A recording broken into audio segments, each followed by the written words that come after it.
자, 이 시간 우리 함께 교독하며 읽은 시편 8편 1절에서 9절까지의 말씀을 가지고 오늘 우리 설교의 제목이 과연 인생이 그토록 아름다운가? 교회의 기척이 그토록 영광스러운가? 우리 설교 제목이 좀 길죠? 과연 인생이 그토록 아름다운가? 교회의 기척이 그토록 영광스러운가? 라는 이 설교의 제목으로 은혜를 누리고자 합니다. 좌우 계신 분들 서로 바라보며 오늘 이 설교의 제목처럼 이렇게 한번 서로 축복할까요? 당신은 그 누구보다도 아름답습니다. 특별히 우리 배우자분들끼리 앉아 계신 분들은 엉뚱한 분한테 이 고백하지 마시고 배우자한테 하시면 좋겠어요. 자, 우리 서로를 바라보시며 당신은 그 누구보다도 아름답습니다. 서로 그렇게 고백하면서 하도록 하겠습니다. 시작. 당신은 그 누구보다도 아름답습니다. 할렐루야. 그 누구보다도 아름다운 여러분들과 함께 예배를 드리니까 너무 벅찬 것 같습니다. 오늘 이 창립 이 감사 예배인데 오늘 이게 제가 이 영화 오리지널 사운드 트랙 중에서 되게 듣기에 좋은 음악인데 오늘 특별히 또 감사주일이기 때문에 음악을 먼저 좀 틀어가지고 제가 한번 설교를 좀 나누고자 합니다. 이 슬라이드 넘겨주시면 있거든요. 그 한번 클릭해 주시면 됩니다. 마우스로. 혹시 이 영화 아시나요? 영화를 좀 이렇게 좋아하신 분들은 이 영화 잘 아실 건데 이 영화가 99년도에 우리나라에 개봉을 했어요. 혹시 영화 제목도 아시나요? 네, 임생은 아름다워. 이 영화의 원제가 라비타 에벨라, 이태리어로 라비타 에벨라라 해서 이 영화 원제도 인생은 아름다워. 그리고 지금 들리는 이 영화의 오리지널 사운드 트랙이거든요. 이 노래의 이 제목도 인생은 아름다워. 라비타 에벨라라고 합니다. 그러면 이 영화 이렇게 인생 영화로 뽑으신 분들이 되게 많으실 거예요. 저도 이 영화 보고 영화 제목이 인생은 아름다워. 제목은 너무 아름다운데 막상 이 영화를 보면 되게 좀 눈물 짓게 하고 좀 슬픈 내용들이 많이 있죠. 시골에서 각 상경한 이 남자 주인공이 여자 주인공을 만나고 난 다음에 결혼을 하고 아들을 낳아서 행복한 가정을 꾸립니다. 이 초반부까지만 하더라도 되게 정말 따뜻하고 위트 있는 내용들로 가득 차 있는데 근데 이제 이 남자 주인공이 살고 있는 이 마을에 독일 군이 점령을 하게 되죠. 그리고 이 남자는 유태인이어서 또 자식이 또 유태인이다 보니까 이 남자 주인공과 아들이 수용소로 붙잡혀 가게 됩니다. 여자 주인공은 유태인은 아닌데 남편과 아들이 붙잡히게 되니까 기차에 동일하게 본인도 몸을 실게 되거든요. 그리고 아들과 남자 주인공이 딱 수용소에 도착하고 난 다음에 아들은 이 모든 상황을 모르다 보니까 이 어린 아들을 달래기 위해 가지고 딱 뭐라고 하냐면 여기서 진행되는 이 모든 것들은 이 수용소 생활이 단체 게임이다. 너무 가슴 아픈 내용이지 않습니까? 그래서 이 단체 게임에서 1000점을 따면 그 우승자에게 진짜 탱크가 주어져요. 와, 이 영화 보신 분들은 이 얘기만 들어도 막 오버랩이 되면서 가슴이 진짜 메이는 내용들이 딱 나와 있는데 그래서 아들은 이 무서운 형실을 아버지 덕분에 게임일 줄 알고 그냥 즐겁게 마냥 이 보내는 내용들로 영화가 쭉 진행이 되는데 영화를 계속 보다 보면 이 남자 주인공의 재치와 유머 때문에 웃다가도 이 비극적인 현실과 사랑 앞에서 눈물을 짓게 만드는 영화가 인생은 아름다워거든요. 그 영화 제목은 인생은 아름다워인데 실제로 영화 속에서 그려지고 있는 그 세상과 인생은 어떤가? 결코 아름답지 않는 모습으로 쭉 나옵니다. 그래서 이 영화 제목 자체가 되게 반어법이죠. 눈에 보이는 실제와 그리고 이 영화의 제목이 이 다른 내용들. 그래서 이 영화 보면 많은 분들이 눈물 흘리시는 게 그냥 그때 당시의 상뿐만이 아니라 실제 여러분 우리의 삶도 좀 그런 부분들이 많이 있지 않습니까? 인생이 아름답다고 이야기를 하지만 실제로 우리가 사는 이 현실은 녹록치 않잖아요. 웃을 일들보다도 눈물 짓고 가슴 저리고 막막하고 답답하고 고통스러운 게 어찌 보면 이 현실이기도 하잖아요. 우리가 오늘 함께 교독하며 읽었던 이 시편 8편도 읽다 보면 그렇게 느껴질 수 있는 시이거든요. 이 시편 8편의 저자는 누구냐면 이 다윗입니다. 이 다윗이 지은 시 중에서 시편 8편처럼 이 긍정적이고 심지어 낙천적이까지 보이는 시가 없어요. 1절에 뭐라고 고백하는가? 여호와 우리 주여 주의 이름이 온 땅에 어찌 그리 아름다운지요. 주의 영광이 하늘을 덮었나이다. 온 땅이 얼마나 아름다운지, 온 세상이 어찌 그렇게 아름다운지 그렇게 고백하며 시작하는 시거든요. 다윗이 어떻게 해서 이런 시를 졌을까요? 다윗이 아직까지 철들기 전에 지은 시라서 이렇게 고백을 하는 걸까요? 아니면 임생은 아름다워의 이 남자의 주인공처럼 아들에게 이 모든 것이 게임이다, 그냥 좋은 게 좋은 거니까 일부러 그렇게 비관적이고 그냥 부정적인 필요 없으니까 그냥 좋은 게 좋은 거니까 그냥 그렇게 보자라고 그냥 애써가지고 그냥 억지로 이렇게 고백을 하고 있는 걸까요? 이 시편 8편은 이 단순히 세상의 아름다움만 노래하는 시가 아니라 더 충격적인 내용이 있는데 이게 4절과 5절에 있거든요. 제가 한번 읽어드릴게요. 사람이 무엇이기에 주께서 그를 생각하시며 인자가 무엇이기에 주께서 그를 돌보시나이까. 그를 하나님보다 조금 못하게 하시고 영화와 종기로 간을 씌우셨나이다.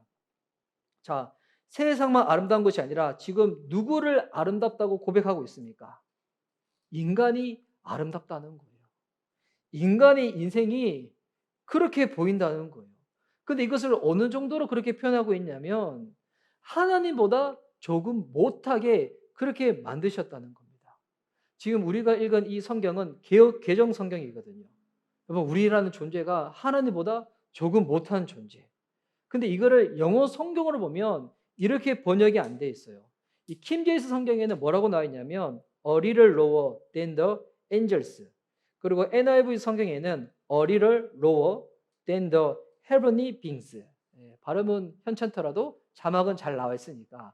그러니까 이 킹제임스 성경과 NIV 성경에는 보니까 하나님이라 나와 있지 않고 천사보다 조금 못한 존재, 아니면 하늘에 있는 어떠한 영적인 존재보다 조금 못한 존재, 이렇게 나와 있어요. 근데 이 번역은 틀린 번역이에요.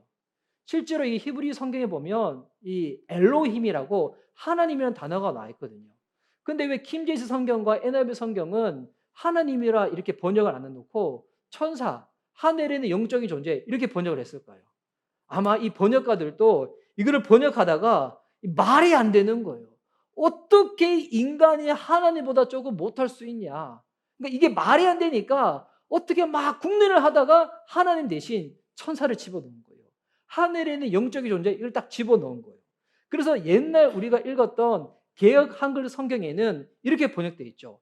천사보다 조금 못하게 하시고. 그런데 이 개역 한글이 그래도 되게 번역이 잘 되어 있는 성경이거든요. 근데 이 부분만큼은 개역 한글, NIV, 킹제임스 성경이 이 번역이 조금 틀린 거예요. 왜? 원문 그대로는 엘로힘, 하나님이 나왔기 때문에. 자, 그렇다고 하면 여러분, 인간이 정말 하나님보다도 조금 더 못한 존재입니까? 여러분, 실제로 우리 인간이 어때요? 얼마나 욕심이 많고 이기적입니까?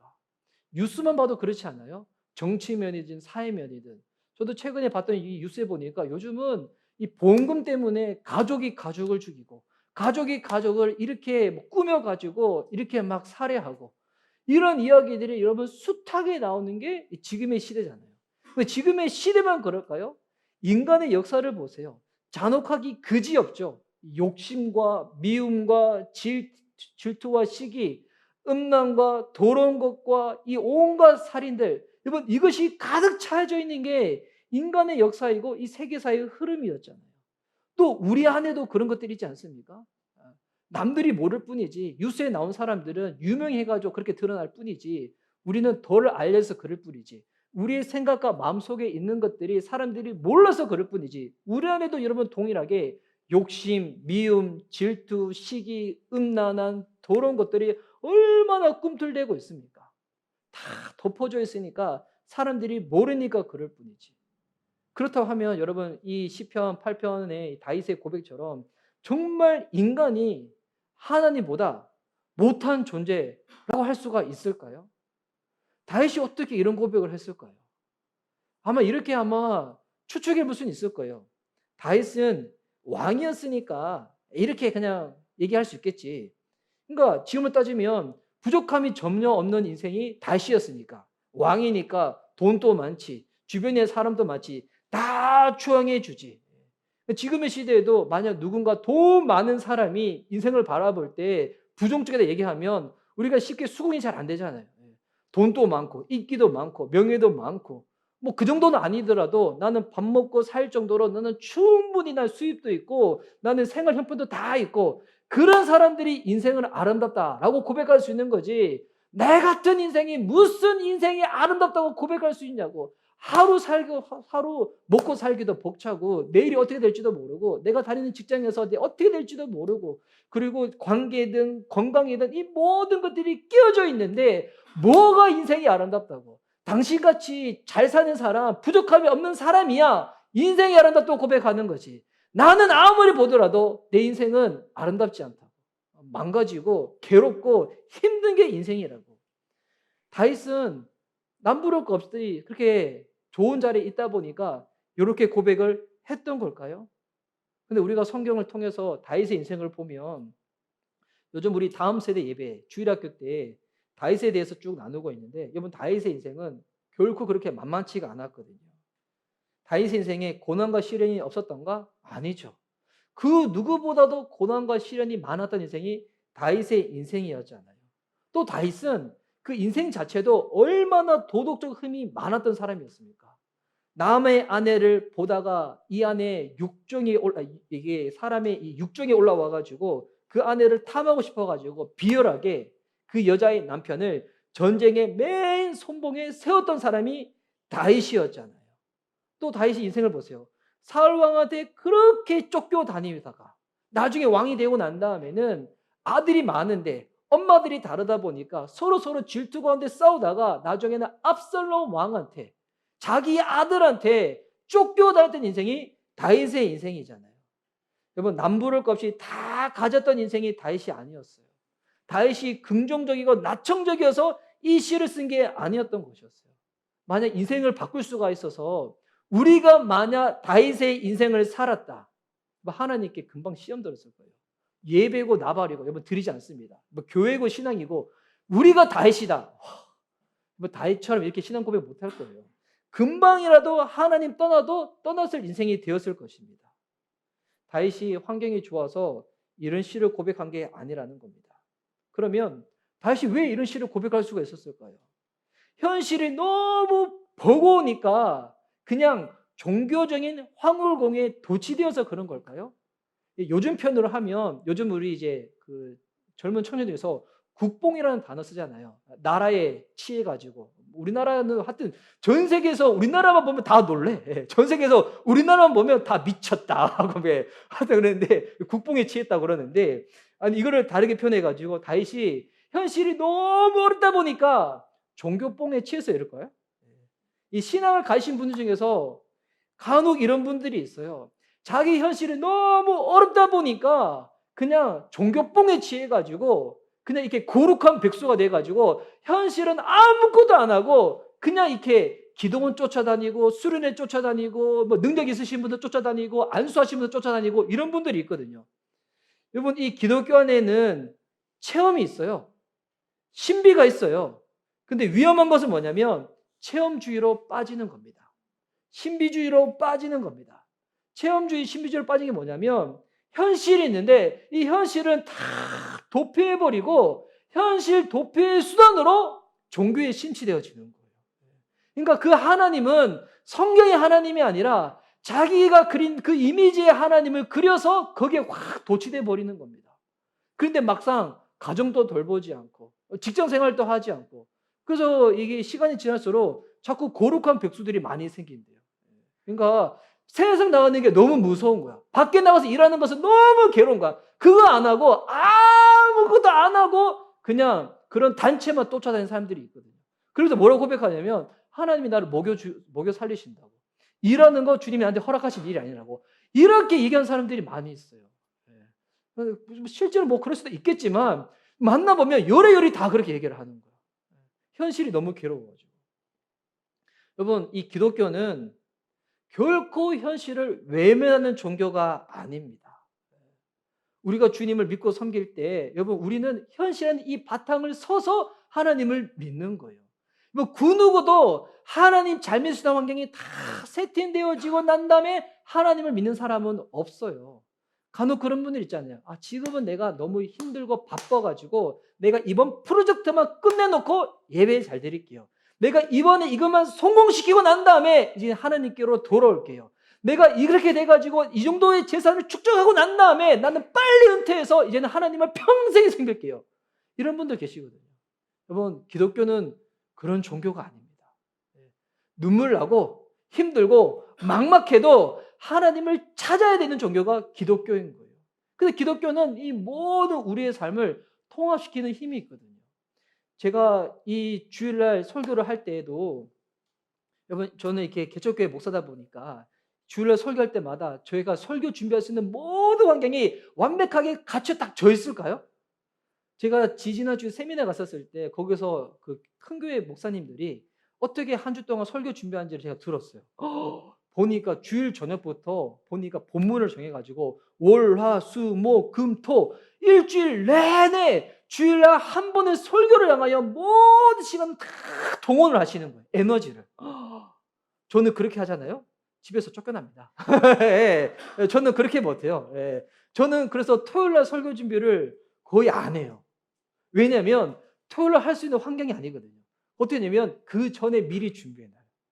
미리 준비해놓은 것을 토요일날 혼자서 묵상해 놓는데, 저희 토요일날 집에서 아내도 있지, 애들도 있지, 그 온 환경 가운데서, 만약 그 환경에서 제가 아내한테, 저희 애들한테 지금 아빠가 목사로서 거룩한 주일날 말씀을 전하고 왔는데 어찌 이렇게 떠들 수가 있냐고, 이 세속적인 무리들이여 사단아 떠나가라 하면 어떻게 될까요? 제가 집을 쫓겨나게 됩니다. 예. 여러분, 기독교는 절대로 여러분 현실을 외면해서 살 수가 없어요. 예. 제가 교회에서 설교를 하더라도 여러분, 저희 주일의 마지막 사역은 어떻게 끝난다고요? 집에 돌아가서 청소하고 화장실 다 이 수건을 다 닦고 분리수거 딱 하고 다 쓰레기통에 비늘 다 씌워놓고 소파에 딱 앉는 순간에 저희 주일상은 다 끝나는 거거든요. 왜 아빠들 다 그러지 않으시나요? 예. 저만 그러시나요? 우리 모든 아빠들 그렇게 만들 수 있도록 홀리맨즈 클럽을 통하여 일하도록 하겠습니다. 예. 여러분, 기독교는 이 모든 것을 통합시키는 거예요. 교회 안에 있는 것만 거룩하고 세상 일은 속된 거고 결코 그렇지 않습니다. 현실을 외면하는 종교가 기독교가 아닙니다. 이 모든 것들을 통합시켜서 하나님이 함께 하시기 때문에 우리의 일 그 자체도 성스러운 겁니다. 하나님이 함께 하시는 거기 때문에. 그러면 다윗이 현실을 떠나 종교심에 도취돼서 종교뽕을 맞아가지고 이런 이야기를 하는 것도 아니다라고 하면 어떻게 해서 이렇게 하나님을 찬양할 수가 있는 걸까요? 갑자기 그날 밤 하늘을 봤는데 평소보다 별이 너무 초롱초롱 되는 거야. 갑자기 옛날 그 헤어졌던 그 첫사랑의 기억이 탁 나면서 막 그때 막 좋았던 설레임들, 막 건축학 결혼 봤었을 때 그 대학 때 그 오버랩 돼가지고 뭐 그러지 않으세요? 여러분, 첫사랑 안 해봤어요? 다 감성이 없구나. 그때 막 생각나가지고 감성이 도취가 돼가지고 썼던 게 첫사랑을 추억하면서 맞아, 그때 내 인생은 아름다워서 썼던 게 시편 8편일까요? 그런 거 아니겠죠. 왜 다윗이 인간이 이토록 아름답다고 고백을 하냐면 인간을 창조하신 분이 하나님이시기 때문인 겁니다. 인간 그 자체의 그 어떤 때문이 아니라 인간을 창조하신 분이 하나님이시기 때문에 인간이 아름답다는 거예요. 오늘 뉴스 보니까 마이클 조던이 신었던 그 농구화가 보니까 경매에 붙였더니 뭐 10억에서 12억 한다고. 제가 신었던 농구화 내놓으면 누가 사갈까요? 예. 당근에서 한 뭐 2만 원에 사갈까요? 예. 예. 제가 탔던 예전에 그 자전거 있거든요. 당근에 내놨어요. 예. 제가 4만 원에 내놨더니 그분이 10,000원 깎아달라 해가지고. 예. 그래서 3만 원 깎아드렸더니 실제로 와서 받아갈 때는 본인이 오래 기다렸으니까 10,000원 더 깎아달라는 거예요. 와. 그래서 제가 그럴 거면 안 판다고 했더니 3만 원에 가져가셨어요. 예. 예. 제가 탔던 자전거, 예. 여러분이 사랑하고 미션 리바이벌교회 담임 목회자 되는 이상한 목사가 탔던 자전거 밖에 내놨다. 얼마에 팔릴까요? 예. 기본 가격보다 더 떨어져서 팔리잖아요. 마이클 조던의 그 신발 왜 이렇게 비쌀까요? 마이클 조던의 발에서 아름다운 향기가 나가지고 그런 게 아니겠죠. 마이클 조던이 신었기 때문에 비싼 거잖아요. 비싼 거예요. 왜 인간이 아름다운가? 하나님이 저와 여러분을 만드셨기 때문에. 인간에 대해서 철학자들은 이렇게 얘기하고 과학자는 이렇게 얘기하지만 여러분 인간이 진실로 어떤 존재인지 가장 정확하게 말해주는 책이 있습니다. 그 책이 성경이잖아요. 여러분 성경에 보면 하나님이 이 세상을 만드실 때 그 우주의 크기, 시간의 길이를 봤을 때 그 인간의 존재는 너무나도 유약하고 점 같은 존재인데 근데 이 인간만이 어떻게 만드셨다는 거예요. 그 창조주 하나님의 형상으로 만드시고 바로 이 인간에게 세상을 다스릴 권세를 주셨다는 거예요. 창세기 1장 26절에서 28절 말씀 제가 한번 읽어드릴게요. 하나님이 이르시되 우리의 형상을 따라 우리의 모양대로 우리가 사람을 만들고 여러분 이 본문을 여러분이 진짜 영적인 눈이 활짝해서 읽잖아요. 여기서부터 가슴이 뛰어야 돼요. 주님이 우리를 어떻게 만드셨다고요? 우리의 형상을 따라 하나님이 우리를 만드셨다는 거예요. 여기서 끝나지 않아요. 그들로 바다의 물고기와 하늘의 새와 가축과 온 땅과 땅에 기는 모든 것을 다스리게 하자 하시고 하나님이 우리에게 세상을 다스릴 권세를 주셨다는 거예요. 집에서 반려견 기르시는 분들 반려견 기르실 때마다 여러분 기억하시기 바랍니다. 하나님이 이 반려견을 기를 수 있는 권세를 내게 허락하셨구나. 예. 세상을 다스릴 수 있는 권세. 근데 여기서 세상을 다스리는 권세는 폭압적인 게 아니에요. 주님이 우리를 사랑으로 다스리는 것처럼 사랑으로 꼬물을 대해주세요. 그렇게 대하는 겁니다. 그리고 이어져서 보세요. 하나님이 자기 형상 곧 하나님의 형상대로 사람을 창조하시되 남자와 여자를 창조하시고 하나님 우리를 형상대로 창조하셨는데 남자와 여자를 창조하셨다는 거예요. 옆에 계신 분들 다시 한번 얼굴에 슬쩍 한번 보시기 바랍니다. 한번 슬쩍 보세요. 보이시나요? 하나님의 형상? 안 보이시나요? 보이실 때마다 뚜려보시기 바랍니다. 주님이 우리를 하나님의 형상으로 만드셨다는 거예요. 28절에 하나님이 그들에게 복을 주시며 하나님이 그들에게 이르시되 생육하고 번성하여 땅에 충만하라. 땅을 정복하라. 바다의 물고기와 하늘의 새와 땅에 움직이는 모든 생물을 다스리라 하시니라. 왜 인간이 이토록 존귀하고 아름다울 수가 있는가? 우리 자체가 어때서 그런 것이 아니에요. 우리가 이쁘고 키 크고 머리숱 풍성하고 이런 것이 아니에요. 왜 우리가 아름다운가? 하나님이 우리를 만드셨기 때문에. 근데 어느 정도를 만드셨는가? 아까 5절 말씀처럼 하나님보다 조금 못한 존재로 우리를 만드셨다는 거예요. 그래서 여러분 이게 가능한 이유가 1절과 9절 말씀에 나와 있는데 이 1절과 9절은 시편 8편이 첫 부분과 끝부분이 똑같거든요. 이거를 문학적으로 수미 상관 구조라고 하잖아요. 저 이런 구조 참 좋아하는데 1절과 9절 제가 다시 한번 읽어드릴게요. 여호와 우리 주여 주의 이름이 온 땅에 어찌 그리 아름다운 지요 주의 영광이 하늘을 덮었나이다. 여호와 우리 주여 주의 이름이 온 땅에 어찌 그리 아름다운 지요 주의 이름이 온 땅에서 가장 아름다운 이름인데 근데 주님이 우리를 만드셨다는 거예요. 그래서 인간은 하나님 안에 거할 때 하나님이 만드신 그 모양 그대로 그렇게 아름다운 존재가 되어진다는 것입니다. 그래서 이 시편 8편은 단순히 우리 인생의 아름다움을 노래하는 시가 아니에요. 시편 8편은 누구의 아름다움을 노래하는 시일까요? 하나님의 아름다움, 하나님의 위대하심, 주님의 그 놀라우심, 그것을 노래하는 시가 시편 8편이라는 거예요. 그리고 우리 인간이 하나님 안에 있을 때 우리 인생이 어떻게 된다고요? 아름답게 지으신 그 주님이 만드신 그대로 우리 인생이 아름다워진다는 것입니다. 그렇기 때문에 우리가 하나님을 떠나는 순간에 하나님 없이 사는 그 순간에 하나님 없이 우리 스스로 인간이 되려고 하는 그 순간에 우리 인생이 그토록 비참해지고 추악한 존재가 된다는 것입니다. 그래서 여러분 제 가운데 살아가는 인생들이 왜 하나님을 쉽게 못 믿고 못 받으는지 아세요? 이게 하나님이 안 믿어져서 그런 게 아니에요. 지금까지 내가 주인 되어서 살아가는데 하나님이라는 존재가 너무 부담스럽고 괴로운 거예요. 주님 안에 거해야지만 진짜 아름다울 수가 있는데 지금까지 내가 주님을 벗어나서 내가 세상의 아름다운 것과 세상의 이 가치를 추구하며 살았었는데 근데 하나님 안에 거해야지만 아름답도 있다고 하니까 이거를 받아들이기가 너무 싫은 거예요. 지금까지 나의 모든 노력이 수포로 돌아가는 게 너무 못마땅한 거예요. 그러니 어떻게 되냐면 안 믿어져서 그런 것이 아니라 지금까지 그럼 내가 뭐야? 난 아무것도 아니네? 이것을 받아들이기가 어렵다 보니 주님을 안 믿는 것입니다. 하나님을 떠난 인간이 내가 주인 되어서 살게 되면 하나님이 만드신 질서도 다 깨트려지고 자연도 파괴되어지고 온갖 악행을 짓게 되는 것이죠. 그리고 난 다음에 나의 실체가 드러나는 거예요. 여러분 하나님 앞에 쓰잖아요. 나의 실체가 다 드러납니다. 숨겨져 있던 나의 그 모든 실체가. 그래서 다윗이 이렇게 아름답게 주님을 고백하면서도 자기가 죄를 범하고 난 다음에 주님 앞에 딱 섰을 때 나라는 존재가 어떤 존재인지 또 여실히 고백하는 시가 있거든요. 시편 51편 3절에서 5절인데 이 시편 51편은 다윗이 밧세바를 간음하고 난 다음에 나단 선지자를 통하여 그가 회개하고 나서 지은 시가 시편 51편인데 제가 한번 읽어드릴게요. 무릇 나는 내 죄가를 아오니 내 죄가 항상 내 앞에 있나이다. 내가 주께만 범죄하여 주의 목전에 악을 행하였사오니 주께서 말씀하실 때 의로우시다 하고 주께서 심판하실 때 순전하시다 하리이다. 내가 죄악 중에서 출생하였음이며 어머니가 죄 중에서 나를 잉태하였나이다. 내가 태어나기 전부터 엄마 뱃속에 있는 그 순간부터 내가 죄인임을 깨달았다는 거예요.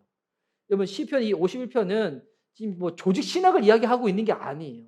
무엇을 이야기하고 있냐면 죄를 짓고 난 다음에 자신의 무력함과 나약함 때문에 무너진 마음이 무너진 상태에서 주님 앞에 딱 섰을 때 내가 얼마나 비참한 존재인지, 하나님을 떠나서 사는 내 모습이 얼마나 추악한 존재인지 그것을 깨닫는 자가 고백했던 그 시가 시편 51편이거든요. 여러분 이게 다윗만의 고백일까요? 우리도 이런 고백이 있잖아요.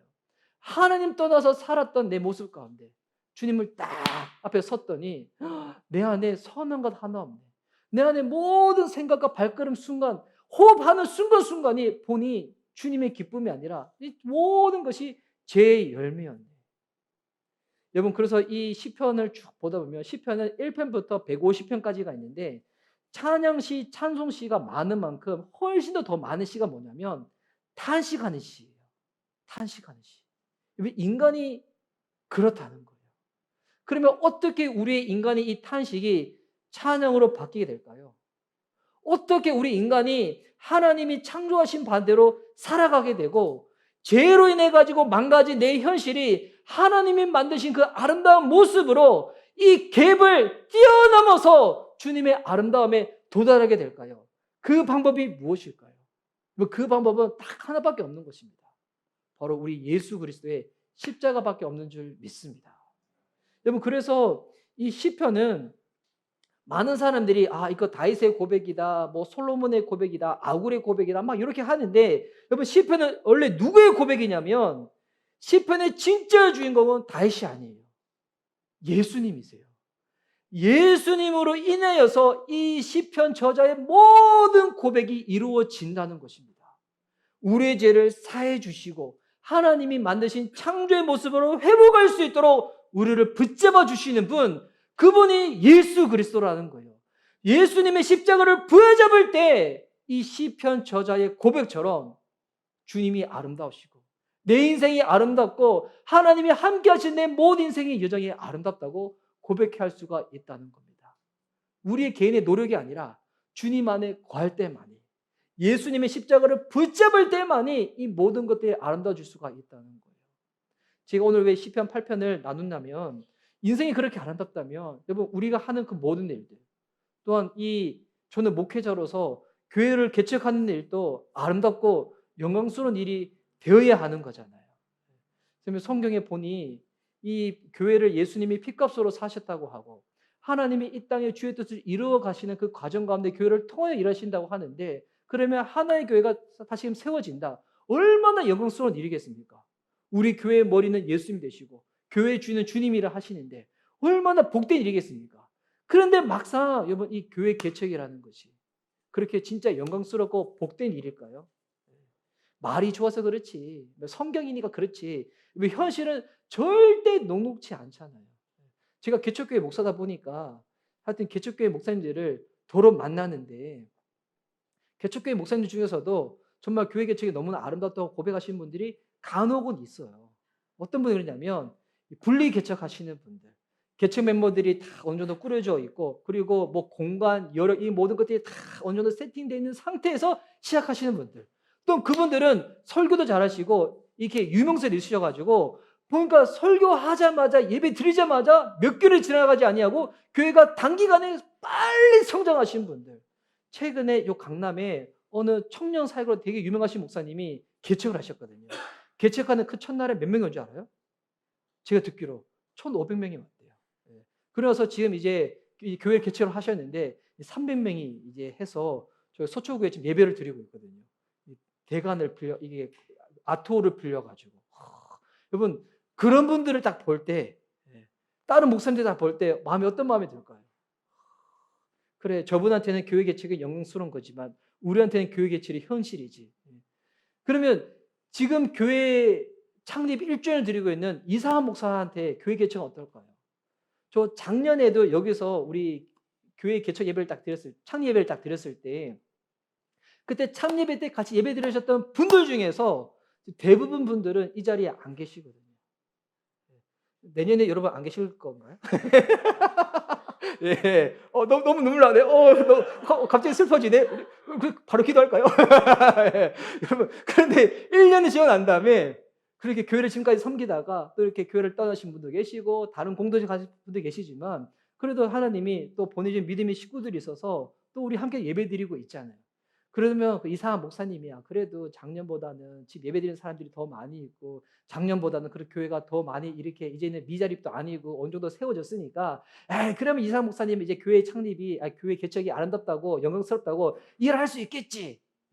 그럼 만약 이것이 현실이 반대가 돼가지고 교회 성도들이 더 떠나가고 그리고 보니까 제가 일을 안 하면 사역을 할 수가 없는 거야.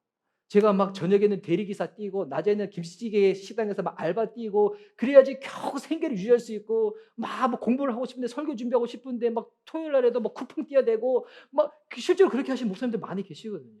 뭐 그런 목사님들한테는 교회 개척은 여러분 축복도 아니고 영광도 아니고 현실이고 막 심판이고 저주일까요? 네. 하나님이 그 목사님을 덜 사랑하셔가지고 너는 나의 죄를 같이 져야, 너 나의 짐을 같이 져야 돼 해가지고 교회 개척이라는 무거운 짐을 딱 심어 교회 개척이라는 무거운 부담을 딱 이렇게 짊어지게 하신 걸까요? 여러분 교회 개척이 과연 진짜 영광스러운 일이고 축복된 일일까요? 뭐 어떻게 고백을 해야 될까요? 제가 이 고백을 딱 하고자 할 때 저한테도 유혹이 있었어요. 정말 교회 개척이 영광스러운 것인가? 라고 온전히 고백하고자 하는 이 고백 가운데 보니 교회 개척교회 멤버들이 어느 정도 준비되어 있고 교회 재정이 마련되어 있고 사역자가 설교를 잘하면 교회 개척은 정말 좋은 것입니다. 라고 고백하고 싶은 이 유혹 가운데서도 저는 그래도 이렇게 고백하고 싶어요. 교회 개척이 그래도 영광스러운 것은 예수님이 교회의 주인 되시기 때문에 교회에 바로 예수 그리스도의 십자가가 세워져 있기 때문에 이 십자가가 요 보이는 요 인테리어 십자가를 얘기하는 게 아니에요. 예수님이 이 교회를 위하여 생명을 내어주시고 하나님이 뜻을 이루시기 위하여 이 모든 것을 붙잡고 계시기 때문에 이번 교회 개척이 영광스럽고 축복된 일인 줄 믿습니다. 네. 이 땅에 여전히도 교회 개척하시는 수많은 목사님들이 계세요. 보이지 않아서 그럴 뿐이지. 그분들이 여러분 다른 목사님처럼 큰 교회 청빙받을 수도 있고요. 설교도 잘하고요. 정말 뛰어나고 성품도 좋으신 분들이 많이 있어요. 그분들이 진짜 보이지 않게 숨어서 교회 개척하신 분들이 많이 있거든요. 아무리 현실이 어렵고 눈에 보이는 공간 번듯이 없다고 할지라도 예수님의 이름으로 세워진 모든 교회는 예수님의 이름 값만큼 아름답고 영광스러울 줄 믿습니다. 교회 영광은 규모에, 성도 숫자에, 재정에 달려있는 게 아니에요. 그 교회에 십자가가 세워져 있으면 주님이 그 교회를 붙잡고 계시면 다 축복되고 영광스럽다는 것입니다. 여러분 우리 미션 리바이벌 교회도 지금 제가 이렇게 고백을 하는 것처럼 우리 미션 리바이벌 교회가 소망이 있다면 희망이 있다면 다른 것 때문에 그렇지 않습니다. 이제 성도 숫자가 작년보다 좀 더 늘었으니까 교회 재정이 작년보다 조금 더 안정됐으니까 이런 게 아니라 교회가 아름다운 유일한 이유는 우리 안에 십자가. 예수님으로 인하여서 우리가 주님 안에서 거하게 되었고, 예수님으로 인하여서 주님을 예배하게 되었고, 예수님으로 인하여서 주님을 찬양할 수 있는 존재가 되었기 때문에 교회가 아름다운 줄 믿습니다. 제가 최근에 읽었던 어느 목사님의 페이스북 글인데요. 이 하나님은 숨어 계시다라는 이 글을 쓰신 목사님이 있어요. 보니까 빅콰이어라는 블랙 가스펠 찬양팀의 리더이신 이주영 목사님이 쓰신 글인데, 제가 그 글을 읽고 난 다음에 너무 감동이 되었어요. 구체적인 사항은 저의 사항과 다르지만 저랑 너무 어떤 부분들이 비슷한 부분들이 많이 있는 거예요. 그래서 제가 그 이주영 목사님의 글을 제 사항으로 조금 바꿔가지고 한번 써봤거든요. 자, 이 글의 제목이 뭐냐면 하나님은 숨어 계신다. 그냥 읽으면 좀 그러니까 한번 이렇게 반주 좀 해주시면, 시편 8편 반주 좀 해주시면 좋을 것 같아요. 시편 8편, 자, 시편 8편 반주 좀 부탁드려요. 자, 피아노 쳐드릴게요. 피아노 켜드릴게요. 자, 하나님은 숨어 계신다. 나 처음 신학교 갔을 때, 신학교 가서 돈 아끼려고 한 끼 먹을 때마다 고민하며 계산했을 때,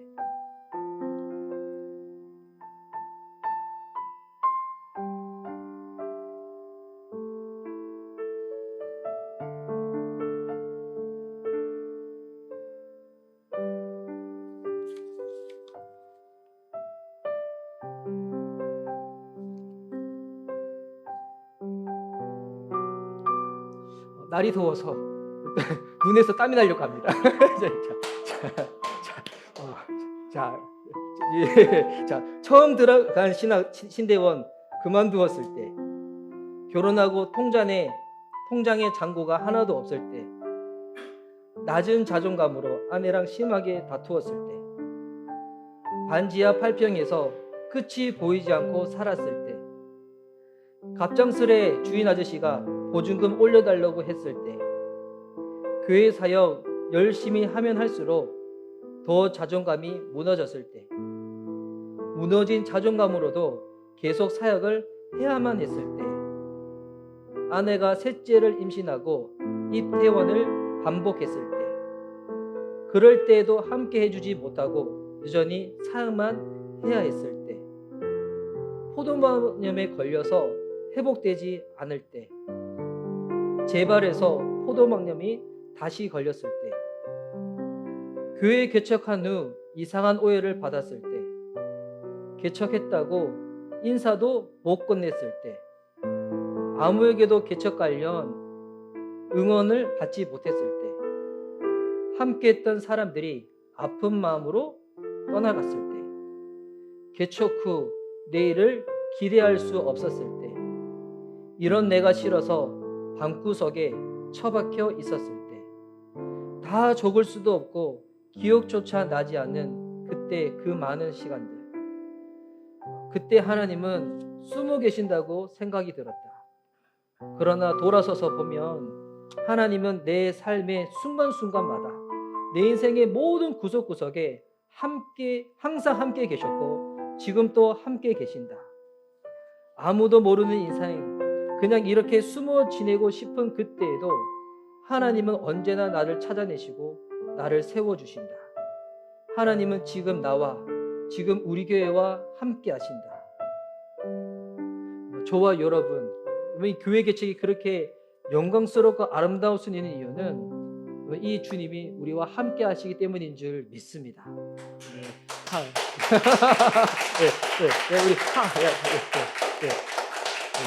하나님께 올려드리는 거죠. 저 위로 받으려고 아니라 하나님께 올려드리는. 그리고 하나님이 그 만드신 모양 그대로 저와 여러분을 회복시키셨고 날마다 회복시킬 줄 믿습니다. 여러분, 예수님이라는 그 다리를 건너서 날마다 우리를 하나님의 자녀들에게 회복하시는 주님, 교회가 교회되도록 우리를 만들어 가시는 주님, 예수님의 십자가를 통하여서 날마다 주님 앞에 나갈 수 있는 저와 여러분 됐으면 좋겠습니다. 여러분, 우리 교회가 창립 1주년 지금 이때도 영광스럽고요, 내년도 그렇고 주님 오시는 그날까지 더욱더 영광스러워질 줄 믿습니다. 왜인가? 주님이 우리 교회를 세우셨기 때문에 하나님이 세우신 그 모양 그대로, 그 의도 그대로 날마다 더욱더 회복되시고 그것을 삼엄해 나갈 수 있는, 그리하여 예수님의 십자가만 높여드리고 하나님의 영광만 드러내는 저와 여러분, 우리 미션 예바벨 교회가 될 수 있기를 예수님의 이름으로 축복하는 바입니다. 아멘.